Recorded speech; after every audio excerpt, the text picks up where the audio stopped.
இது விலை கொடுங்க.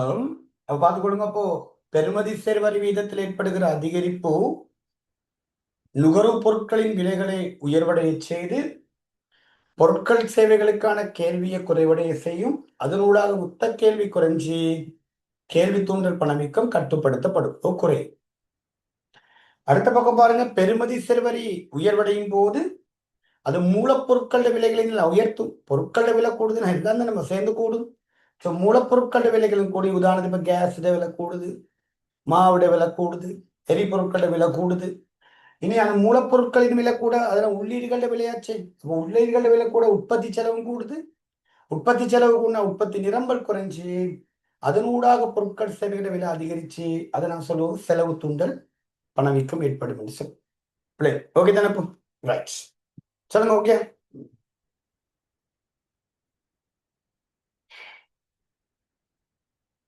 சரி பிள்ளை. இப்ப அதே 2017 இன்னும் சில கேள்விகள் இருக்குமா? பட் நிறைய கேள்வி வந்துச்சு அந்த ஆண்டுல.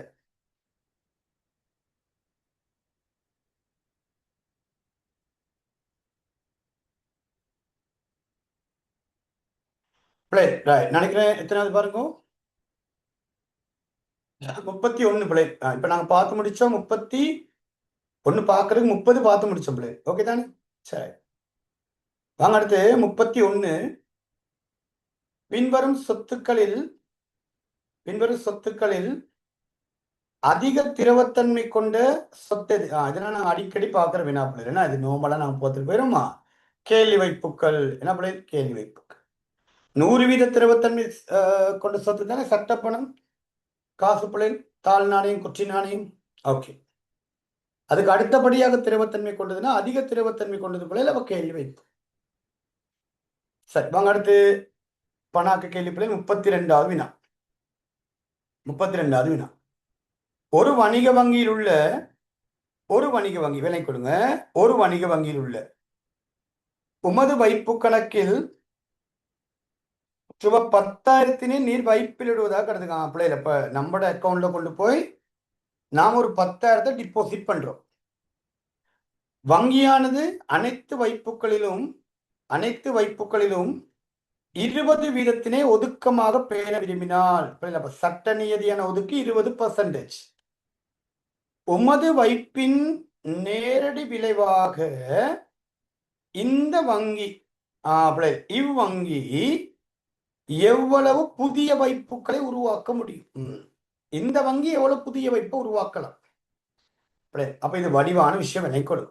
அப்ப இந்த வங்கியால எவ்வளவு புதிய வைப்புகளை உருவாக்க முடியும்? இப்ப இது ஒரு வங்கிக்கு தானே கேட்கிறாங்க. இது ஒண்ணு வங்கி முறைமை இல்லைம்மா, இது ஒரு வங்கி. அப்ப இது ஒரு வங்கி. அப்போ ஒரு வணிக வங்கிக்கு தான் நீங்க வினாவை செய்யணும். ஒரு வணிக வங்கிக்கு தான் நீங்க வினாவை செய்யணும். அப்ப இங்க பார்த்துக்கொள்ளுங்க. அப்ப இங்க பார்த்துக்கொள்ளுங்க. நான் இதுல விளங்கப்படுத்துறீங்க பாருங்க. இப்ப நீங்க கொண்டு போயிட்டு 10,000 வைப்பு செய்றீங்கன்னா, அப்ப 10,000 வைப்பு வருதுன்னு பேங்க் வைப்பு 10,000, அது அவ்வளவுமே காசு ஒதுக்கமா போமே, அவ்வளவுமே பேங்க்ல ஒதுக்கமா வருமேடா. அந்த 10,000க்கு 100க்கு 20% ஒதுக்கணும். என்ன பிள்ளை? அப்ப 100க்கு 20 2,000 மட்டும் ஒதுக்குனா போதுமே. அப்ப மிகுதி 8,000 காசு இருக்கும் பிள்ளைகள். இந்த 8,000 சொல்லுவோம் மிகை ஒதுக்கு. அப்ப அந்த வங்கிட்ட காணப்படுகிற மிகை ஒதுக்கு, எக்ஸஸ் சப்ளை. இந்த வங்கி என்ன செய்வாங்க? இந்த 8,000 மிகை ஒதுக்கத்தான் என்ன செய்வாங்க? கடன் வழங்குவாங்க. என்ன செய்வாங்க? கடன் வழங்குவாங்க. அதன் தீர்வு. அப்ப எவ்வளவு கடன் வழங்குறாங்களோ அந்த அளவுக்கு புதிய வைப்பை உருவாக்கலாம் தானே. அதுல கதை என்னன்னா, பணாக்கத்தின் போது ஒரு வங்கியில கடனாக பெற்ற ஒருவர் அதை கொண்டே இன்னொரு வங்கியில வைப்பு செய்வாரு. அப்போ இந்த வங்கியில கடன் எடுத்த இந்த 8,000 கொண்டே அவர் இன்னொரு வங்கிக்கு ஆரம்ப வைப்பை கொண்டு போவார். இன்னொரு வங்கிக்கு ஆரம்ப வைப்பை கொண்டு போவார். அப்ப இந்த வங்கியால உருவாக்கக்கூடிய இன்னும் ஒரு வைப்பு தான் 8,000 ரூபாய். அது வடிவா யோசிக்கணும் நீங்க. இப்ப இந்த வங்கி கடன் கொடுத்தா அந்த கடனை எடுத்தவர் அதை கொண்டு இன்னொரு வங்கியில வைப்பு சேர்த்தன போல. அப்ப இந்த வங்கி கடன் வழங்கத்தானே அது வைப்பை உருவாக்கும். அதை சொல்றோம் கடன்கள் வைப்புக்களை உருவாக்கும் என்று சொல்லி. அப்ப இந்த வங்கியின் நேரடி விளைவாக இந்த வங்கியின் செயற்பாடால எவ்வளவு புதிய வைப்பை உருவாக்க முடியும்னு கேட்டா 8,000 புதிய வைப்புகளை உருவாக்க முடியும். ஓகே தானே? இப்போ சரி.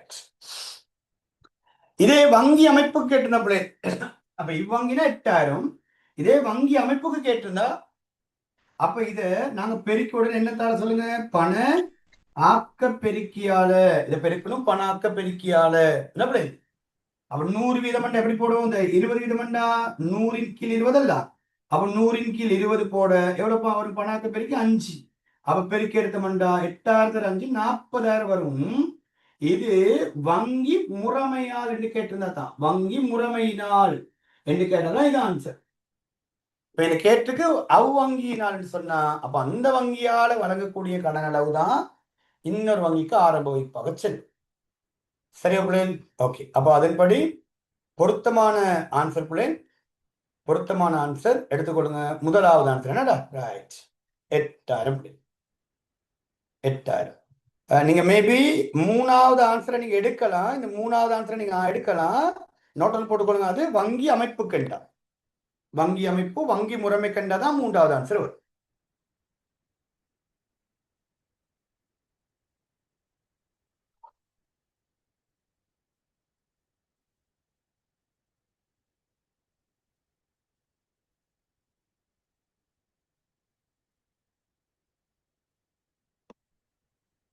வாங்க அடுத்து 32வது வினா. மத்திய வங்கி அதன் கொள்கை வட்டி வீதத்தை குறைக்கும் போது, மத்திய வங்கி அதன் கொள்கை வட்டி வீதத்தை குறைக்கும் போது என்ன நிகழும், என்ன நடைபெறும் பிள்ளை? அவ கொள்கை வட்டி வீதத்தை குறைச்சா என்ன நடக்கும் பிள்ளை? ஒன்று, இப்போ வங்கிகள் இலகுவாக மத்திய வங்கிகள்ல கடன்களை பெறலாம். மத்திய வங்கியில பெறக்கூடிய கடன் அளவெல்லாம் கூடி, அப்போ வணிக வங்கியின் காசு இருப்பெல்லாம் அதிகரிச்சு அதனூடாக பொதுமக்களுக்கு வழங்கக்கூடிய கடன் அளவு கூடுமே. கொள்கை வட்டி விதமெல்லாம் குறைக்கிறாங்கண்டா பிள்ளைகள். அப்ப மத்திய வங்கி வணிக வங்கிகளுக்கு வழங்குற கடன்களுக்கான வட்டியெல்லாம் குறையுதுன்னு சொன்னா, வணிக வங்கிகள் மத்திய வங்கிகள்கிட்ட அதிகமா கடன்களை இருப்பாங்க, அதோட வணிக வங்கி பொதுமக்களுக்கு வழங்குற கடன்களுக்கான வட்டியும் குறைப்பாங்க. அப்ப அதனூடாக பண நிரம்பல் என்ன செய்யும் பிள்ளைகள், அதிகரிச்சு, பண நிரம்பல் அதிகரிச்சா சந்தை வட்டி வீதம் வீழ்ச்சி அடையும். நான் ஏற்கனவே உங்களுக்கு அந்த வரைபடம் போட்டு சொல்லி கொடுத்துருக்கேன்.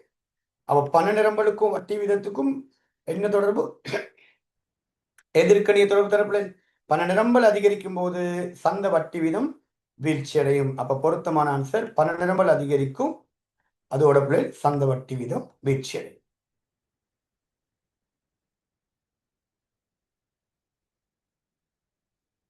வாங்க அடுத்து 35வது வினா. திறந்த சந்தையில் மத்திய வங்கியானது பிணையங்களை விற்பனை செய்யுமாயின், திறந்த சந்தையில பிள்ளைகள் மத்திய வங்கி பிணையங்களை வித்தா அப்ப வணிக வங்கி வாங்கணுமே. என்ன பிள்ளை, மத்திய வங்கி பிணையங்களை வணிக வங்கிகளுக்கு விற்பனை செஞ்சா அப்ப வணிக வங்கி அதை வாங்கணுமேல. என்ன நடக்கும் பிள்ளைகள், பண நிரம்பல் என்ன செய்யும், வணிக வங்கி வாங்க, அப்ப வணிக வங்கின்ற காசு இருப்பு குறையும்.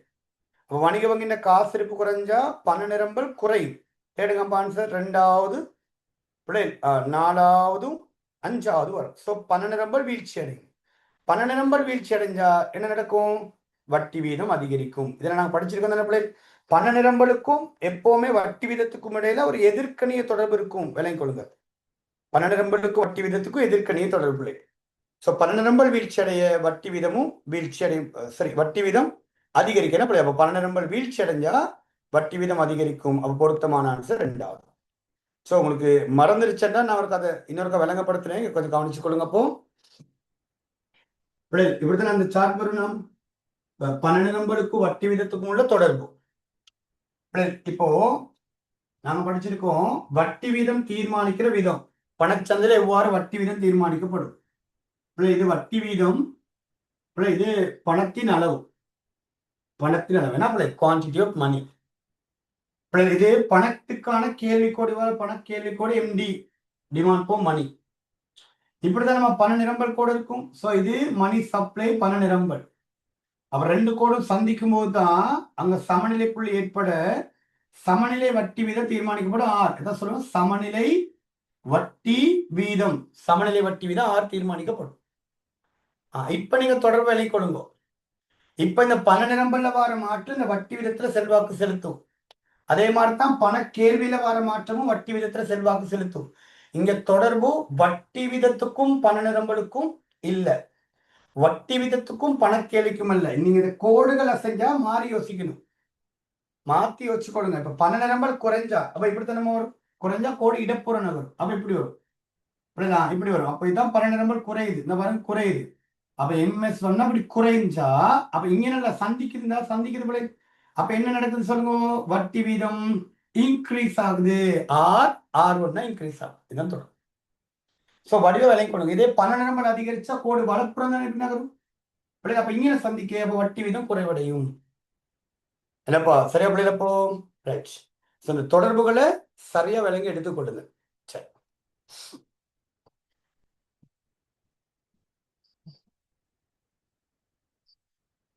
அப்படி அப்படித்தானே இப்போ? ஓகே பிள்ளை, அப்போ 36 8வது அலகு. நாங்கள் 8வது அலகு முடிச்சோன்னே 8வது அலகுள்ள வினாக்களை செய்துடுவோம். ஓகே அப்படி ரைட். அப்போ நாம் இதோட முடிக்கிறோம். 2017ஆம் ஆண்டு ஃபினிஷ் பிள்ளை, 2017ஆம் ஆண்டு முடியுது. அப்போ அடுத்து நாங்கள் 2018க்கு ஒருக்கா போகலாம். ரைட் பிள்ளை, கொஞ்சம் இருங்க, அந்த லெஃப்ட் ஒருக்கா சார்ஜ் போட்டு வந்துடுறேன், அப்படி இருங்க.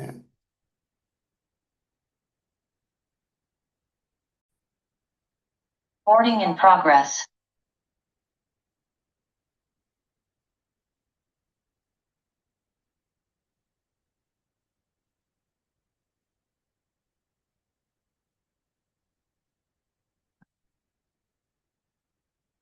ரைட் ரைட் வாங்க, அப்படியே 2019 சரி 18ஆம் ஆண்டு வினா.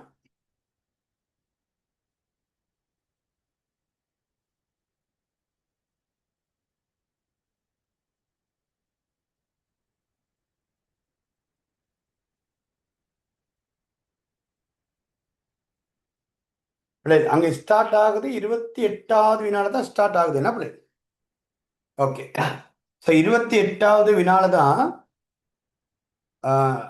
பணம் பணம் வங்கி கேள்வி ஸ்டார்ட் ஆகுது பிள்ளை. ஓகே பிள்ளை, இந்த 28வது வினா நான் உங்களுக்கு இதே மாதிரி வினா 2016ஆம் ஆண்டில் இருந்துச்சு பிள்ளை, நான் ஸ்கிப் பண்ணிட்டு தான் போனேன்.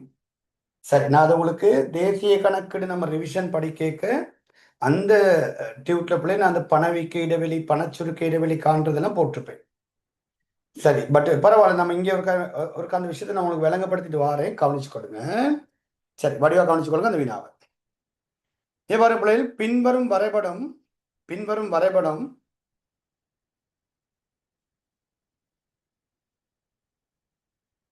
பிள்ளை வரைபடத்துல 0y1 என்பது சமநிலை தேசிய வருமான மட்டமா? சமநிலை தேசிய வருமான மட்டம் பிள்ளைகள் அடைந்தது, என்ன அர்த்தம்? அடைந்தது தான் சொல்லுவாங்க சமநிலை தேசிய வருமான மட்டம். அடைந்ததா, அடைந்தது விலை கொடுப்போம். அப்ப இதுமா 0y1, இதான் 0y1 இருக்கு, 0y1 இதான் அடைந்தது, அடைந்த சமநிலை வருமானம், உண்மையான சமநிலை வருமானம் மட்டம். 0y ஸ்டார் என்பது பிள்ளைகள் இது இது நிறைத்தொழில் மட்ட என்ன பண்ணலாம், அது நிறைத்தொழில் மட்ட தேசிய வருமானம் அப்படின்னா அடையப்பட வேண்டியது. அப்ப எது அடையப்பட வேண்டியது? வை அந்த ஸ்டார் பிள்ளை தான் அடையப்பட வேண்டியது. அப்ப விலட்சம் என்னன்னா, இது அடையப்பட்ட அப்படின்னா உண்மையான சமநிலை வருமானம். ஆனா இது தானே அடைய வேண்டியது. அப்போ இதுக்குள்ள அப்படியே மேல கீறுங்க. இத பாருங்க, நான் கீற மெத்தட் அப்படியே பாருங்க. இப்படியே மேல கீறினீங்கன்னு சொன்னா இந்த இருக்குதான வைகோடு, இந்த வைகோட சந்திக்கிற புள்ளி இருக்குதானே, அந்த புள்ளி கூட ஒரு செலவு கொடுக்குறீங்க. இப்படிதான் செலவு கோடு வரும். இல்லைண்ணா, இப்படிதான் செலவு கோடு வரும். நீங்களும் உங்களோட புக்ல இந்த கோடை அப்படியே கீறி கொடுங்க. அப்ப இதுக்குள்ளதான் அந்த செலவு கொடுப்போம் பிள்ளைகள். புரியுதா உங்களுக்கு? இதுதான் உண்மையிலே கோடு. அப்ப இதுதான் காணப்பட வேண்டிய மொத்த செலவு. பொருளாதாரத்துல காணப்பட வேண்டிய மொத்த செலவு அந்த கோடு பி புள்ளியில சந்திக்கிற கோடு. ஆனா இப்ப அடைஞ்சிருக்கிறது வை வண்ணாச்சை தானே அடைஞ்சிருக்குதுன்னா, அப்ப அதுக்குள்ள மேல நீங்க நல்லா வைக்கோட சந்திக்குது. அப்ப இதுதான் இப்போ இருக்க மொத்த கேள்வி கோடு. மொத்த கேள்வி கூட தானே சிஐஜிஎல வரும். சிஐஜிஎல மொத்த கேள்வி, அதுக்கு கீழே சிஐ, அதெல்லாம் விட்டுருங்க, அதெல்லாம் சும்மா உங்களுக்கு குழப்பறதுக்கு, இதெல்லாம் சும்மா குழப்பறதுக்கு உங்களுக்கு கொடுத்துருக்கு, இதெல்லாம் அவசியமே கிடையாது. இந்த சிஐஜி தான் நம்ம ஏடின்னு சொல்லுவோம். ஏடி தானப்பா பிள்ளைகள் மொத்த கேள்வின்னு சொல்றது. விளங்கி கொடுங்க. அப்போ பொருளாதாரத்துல காணப்பட வேண்டிய மொத்த செலவு, நான் அதை உங்களுக்கு ரெட் கலர்ல கிரி காட்டுறேன். என்ன இருக்குது? இதான் காணப்பட வேண்டிய மொத்த செலவு கோடு. சரி, அப்புறம் நேர்கோட வரல, நீங்க நேர்கோட இருக்கிறீங்க. ஏன் இதை நாங்க கீழே சொல்லியிருக்கு, இந்த வை ஸ்டார் என்பதுதான் நிறை தொழில் மட்டமா. அப்ப அப்படியே மேல வைக்கோடுக்கிறனா இங்கே வெற்றிடம். ஆனா தற்போது இருக்கிறது பாத்தீங்கன்னு சொன்னா பிள்ளைகள் இருக்கிறது, அதுதான் நான் உங்களுக்கு ப்ளூ கலர்ல கீறி காட்டுறேன். பிள்ளைகள் தற்போது இருக்கிற சமநிலை பாத்தீங்கன்னா இது இதான் பிள்ளைகள் தற்போது இருக்கிறது. இந்த இருக்குது இது இது. அப்போ இந்த மொத்த கேள்வி குறைஞ்செல்லாம் இருக்கு. அந்த குறைஞ்சிருக்க அந்த கெப்பத்தை சொல்லுவோம் பணச்சுருக்க இடைவெளி. அவ எதுக்கும் எதுக்கும் உள்ள தூரம், இந்த ஈகோட்டுக்கும் இது நாங்கள் ஈவன் எடுத்துக்குமா, அது ரெண்டுக்குள்ள கேப். அப்போ அந்த பிக்கும் யூக்கும் உள்ள இடைவெளியை தான் சொல்லுவாங்க பிள்ளைகள் பணச்சுருக்க இடைவெளி. பணச்சுருக்க இடைவெளி பணச்சுருக்க இடைவெளி யுவிஓவியு, வேற எழுத்துக்கள் இல்லை. அப்ப தேடுங்க, பணச்சுருக்க இடைவெளி தான் கேட்டுக்க வினால பாருங்க. வினால கேட்டுக்கவங்களுக்கு பணச்சுருக்க இடைவெளி என்ன. அப்ப இப்பொருளாதாரத்தின் பணச்சுருக்க இடைவெளி கேட்டா அப்ப அதுக்கு பொருத்தமான பதில் யூவி. அதுக்கு பொருத்தமான பதில். ஓகே பிள்ளைஸ், ஒரி பண்ணிக்காதீங்க. இது உங்களுக்கு விளங்கலன்னு சொன்னா சிக்கல் படாதீங்க. நான் உங்களுக்கு நம்ம தேர்ச்சி 5 செமினார் செய்யக்க அந்த டியூட்ல நான் உங்களுக்கு இந்த பணவீக்க இடைவெளி, பணச்சுருக்க இடைவெளி எல்லாம் கிளியரா போட்டிருக்க. வேலை இன்மை இடைவெளி அங்க வச்சு நாம அதெல்லாம் பார்த்துப்போம். ஓகே தானே? சரி, ஓகே. வாங்க அடுத்து 29வது வினாக்கு வாங்க. அப்போ 29வது வினாக்கு வந்தீங்கன்னு சொன்னா 29வது வினாக்கு வந்தீங்கன்னு சொன்னா அதுல பார்த்துக்கொள்ளுங்க. இலங்கையில் தேசிய நுகர்வோன் விலைச்சுட்டனின் அடியாண்டு என்ன? அப்போ தேசிய நுகர்வோன் விலைச்சுட்டனின் அடியாண்டு கேட்டா அது முன்னுள்ள அடியாண்டு இல்லைம்மா, இப்ப கேட்கறது. இப்ப புதிய அடியாண்டுல இருக்குன்னா இப்போ உள்ள அடியாண்டு நீங்க குடிச்சுக்கலாம். பழைய அடியாண்டு எங்க நமக்கு அவசியம் இல்லை. இப்ப தேசிய நுகர்வோன் விலைச்சுட்ட அடியாண்டு பிள்ளைகள் இப்போ அடியாண்டு சொல்லுங்க 2021.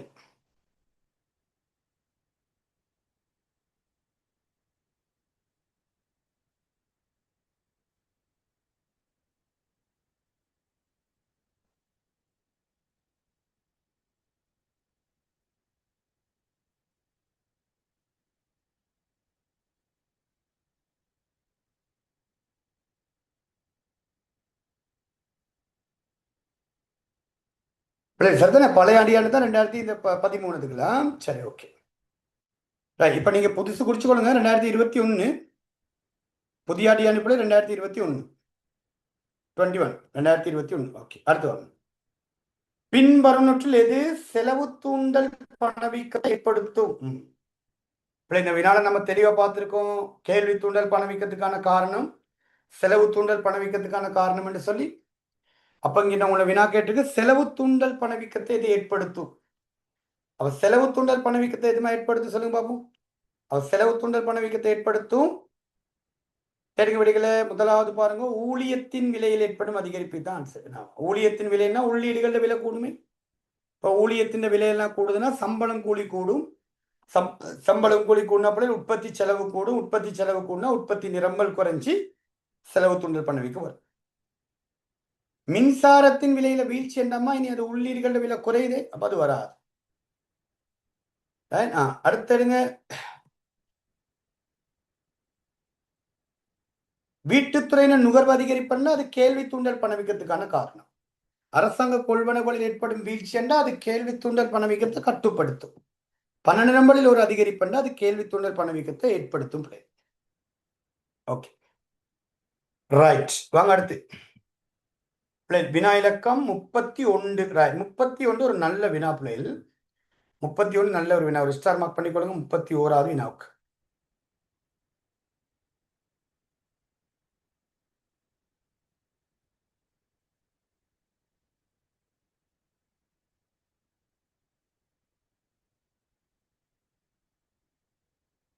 பிள்ளை 31வது நல்ல ஒரு வினா. பாருங்க, இந்த 31வது வினாடு பிள்ளைகள். 31வது வினால உங்களுக்கு என்ன கேட்டுக்குன்னு சொன்னா, 31வது நாள் பிள்ளை உங்களுக்கு என்ன கேட்டுக்குன்னு சொன்னா, பெரும்பாலும் ஒரு நாட்டின் பண நிரம்பலில் எது அதிகரிப்பை ஏற்படுத்தும் என்று கேட்டிருக்கிறது. ஸோ பண நிரம்பலில் எது அதிகரிப்பை ஏற்படுத்த வல்லது என்பதுதான் வினா. இப்போ நீங்கள் நார்மலாக இந்த வினாவெல்லாம் அணுகிக்கப்படும். இப்போ இந்த வினாலாம் நாங்கள் செய்ய போகிறோம் என்டையர் சிலபஸ் முடித்த பிறகு, உங்களுடைய முழுமையான பாடத்திட்டம் முடித்த பிறகு தான் நீங்கள் ஃபைனல் பேப்பர் செய்வீங்க. அப்போ தேர்ச்சி 7 மட்டும் படிச்சுட்டு தேர்ச்சி 7 வினா செய்ய போகிறது இல்லையே. அதுக்கு பிறகு உள்ள 8வது 9வது 10வது 11வது எல்லாம் படித்து போட்டு தான் செய்வீங்க. அப்போ உங்களுக்கு இந்த வினா செய்யக்கூடிய மருந்து இருக்கும். ஏன்னா இப்போ சென்மதில் வேண்ட மிகை அந்த தியரியெல்லாம் படிப்போம் தேர்ச்சி 10ல். பாதீட்டின் மிகை அதெல்லாம் படிப்போம் நம்ம தேர்ச்சி 8ல். அப்போ அந்த விஷயங்கள் நீங்கள் சம்மந்தப்படுது உங்களுக்கு புரியும் நினைக்கிறப்படி. அப்போ நாட்டின் பண நிரம்பலில் அதிகரிப்பை ஏற்படுத்த வல்லது எதுன்னு சொல்லி கேட்டா, சரி ஆன்சர் உண்மையிலே பிள்ளைகள் முதலாவது தான் வரும். சரி நான் விளங்கப்படுத்தினேன், மற்றதுகள் செக் பண்ணிக்கொள்ளுங்க. இப்போ பாதீட்டின் மிகை நிலை. பாதீட்டின் மிகை நிலைன்னு என்ன அர்த்தம்? அரசாங்கத்தின் செலவுகளை விட அரசாங்கத்தின் வருமானம் அதிகம். அப்போ வரியெல்லாம் அதிகமே பிள்ளைகள். அப்போ வரி வருமானம் எல்லாம் அதிகம்னா அது பொதுமக்கள்கிட்ட மற்ற 2 விதமான நன்மையும் இருக்கு. ஒன்று மிகை வந்தா இனி அந்த காசெல்லாம் அரசாங்கம் பொதுமக்களுக்கு தான் செலவழிப்பாங்க. பட் அதை விட அடுத்த விஷயம், வரிகளை எல்லாம் கூட்டினா பிள்ளைகள் அப்போ மக்களுடைய வாழ்க்கை தர இன்னொருக்கா பாதிக்கப்படுவாங்க. இல்லைன்னா பாதிட்டின் மிகை நிலைனா இந்த மாதிரி யோசிக்கலாம், அரசாங்க செலவுகளை குறைக்கிறாங்க. அப்போ அரசாங்க செலவுகளை குறைக்கிறாங்கன்னா அப்போ பொதுமக்களுக்கு போய் சேர வேண்டிய உதவித்தொகைகள் அதுகளும் குறையும் தானே பிள்ளை. அப்போ அதனால அதை ஆன்சருக்குள்ள எடுத்துக்கிட்டீங்கன்னா உங்களுக்கு குழப்பம். அது 2 விதமா நீங்க பேசலாம் பிள்ளை. அடுத்து 2வது பாருங்க, 3வது பாருங்களேன், வைப்பாளர்கள் வைப்புக்களை மீளெடுத்தா. நான் முதல் விளங்கப்படுத்துறேன் உங்களுக்கு. வைப்பாளர்கள் வைப்புக்களை மீளெடுத்தா என்ன நடக்கும் சொல்லுங்க. ஒன்று பொதுமக்கள் கைவசம் உள்ள காசு கூடி அவங்களுடைய வைப்புக்கள் குறையும். அப்ப 2மே பண நிரம்பலுக்குள்ள வாருது. அப்ப வைப்பு குறைய பண நிரம்பல் குறையும், பொதுமக்கள் கைவசம் காசு கூட பண நிரம்பல் கூடும்.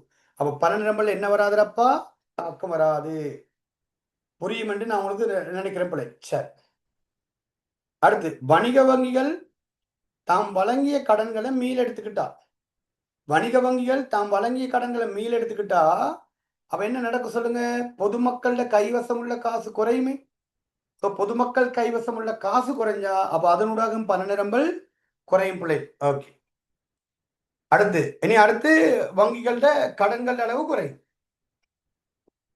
மத்திய வங்கியினால் வணிக வங்கிகளுக்கு பிணைகள் விற்பனை செய்யப்படல். மத்திய வங்கியா வணிக வங்கிகளுக்கு பிணைகளை வித்தா வணிக வங்கி வாங்க வணிக வங்கியின் காசு இருப்பு குறைஞ்சி அதனூடாக காசொதுக்கு குறைஞ்சி உயர்வலு பணம் குறையும் பிள்ளைகள். ஸோ வங்கிகள உயர்வலு பணம் எல்லாம் குறைஞ்சா என்ன நடக்கும்? பண நிரம்பல் குறையுமாடா பிள்ளைகள். அப்போ இருக்க ஆன்சர்ல மிக பொருத்தமான ஆன்சர் சென்மதி நிலுவையின் ஒரு மிகை. சென்மதி நிலுவையின் மிகை அது எப்படி சார்?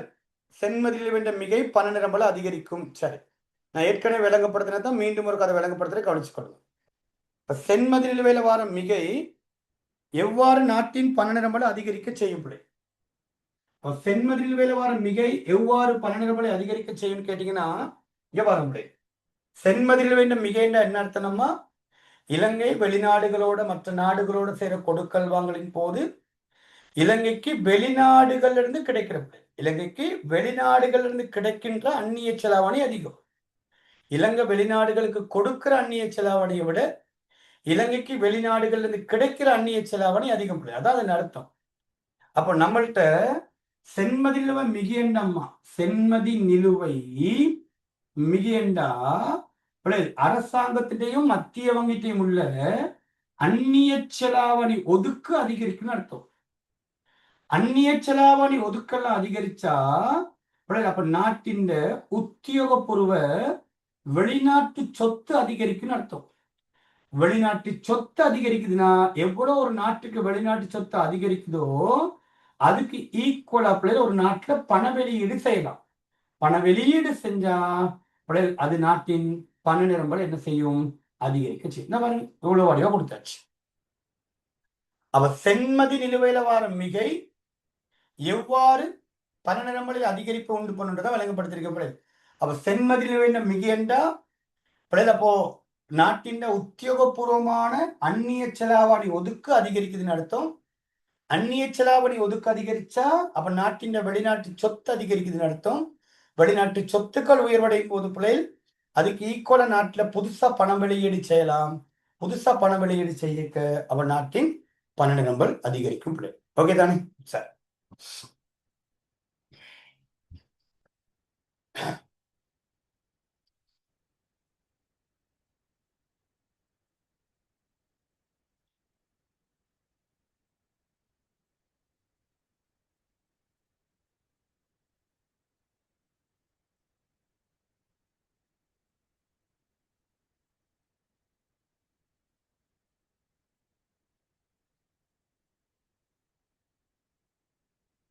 அடுத்து 32வது வினா. அதெல்லாம் நார்மலா செஞ்சுக்கலாமா நீங்க?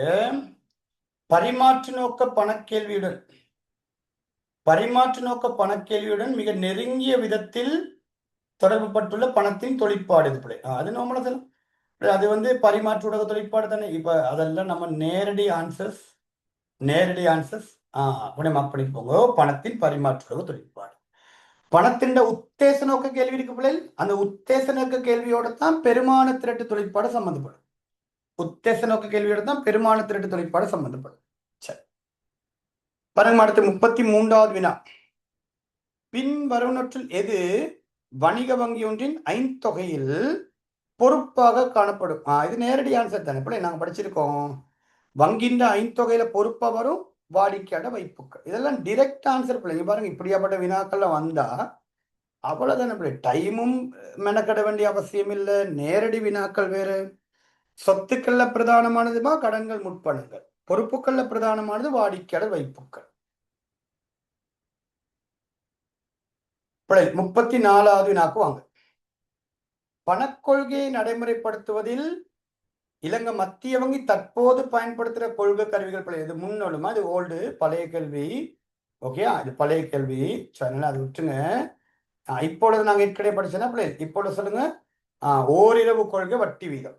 இப்ப பணக்கொள்கைன்ற பிரதான கருவி ஓரிரவு கொள்கை வட்டி வீதம். இப்ப நோட் பண்ணி கொடுங்க. இது புதுசு, இது பழசு பிள்ளை. இது 2018ஆம் ஆண்டு வினாண்டா 2017 2016 உள்ளதை கேட்கறாங்க. 10 வருஷத்துக்கு முதல்ல உள்ளது. ஓகே தானே? அதெல்லாம் பழைய கேள்விகளா? ஓகே. அப்போ அதுக்கான ஆன்சர் 5வது ஆன்சர் கொடுத்துருப்போம் பிள்ளை அந்த டைம்ல. இப்ப வந்து ஓரிரவு கொள்கை வட்டி வீதம். ஓகேண்ணா, சரி. 35வது 8வது அளவுக்கு நாங்கள் அதை பிறகு பார்ப்போம் பிள்ளைல. இப்போ நம்ம இப்போ முடிச்சாச்சு நினைக்கிறேன். 3 நாள் முடிச்சிட்டோம். 2016 டன் பிள்ளை, 17 டன், சரி 18 டன் பிள்ளை. ஓகே, வாங்க நாங்கள் 19 20 வரைக்கும் சேர்த்துட்டு முடிப்போம். மிச்சதை பிறகு வர வகுப்புல வரப்படுறேன்னா.